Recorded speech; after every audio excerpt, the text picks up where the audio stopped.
मराठवाडा विद्यापीठाला डॉक्टर बाबासाहेब आंबेडकरांचे नाव देण्यासाठी एकूण 17 वर्ष आंदोलन करण्यात आलं होतं. 17 वर्ष.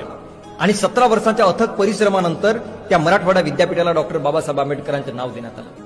मला कधी कधी प्रश्न पडतो की डॉक्टर बाबासाहेब आंबेडकरांसारख्या विद्वान व्यक्तीच्या नाव जर तुम्ही एका विद्यापीठाला देत नसाल तर मग अजून कोणत्या व्यक्तीच्या तुम्ही द्या. 1994 साली नांदेडमध्ये भरलेल्या एका सभेमध्ये एका व्यक्तीने, एका महाराष्ट्रातल्या नामवंत व्यक्तीने एक वाक्य ते बोलले होते की ज्यांच्या घरामध्ये खायला पीठ नाही त्यांच्या नावाने विद्यापीठ कशाला पाहिजे. पण आज तुम्हाला सांगणं आहे, ज्या महापुरुषाच्या नामांतरासाठी तुम्ही विरोध केला होता त्या महापुरुषाचे आज फक्त एक नाही, दोन नाही, तर आपल्या भारतामध्ये एकूण 14 विद्यापीठ आहेत.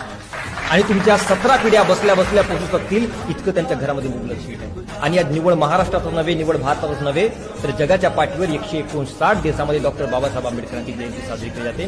दिस is the power of doctor B R Ambedkar.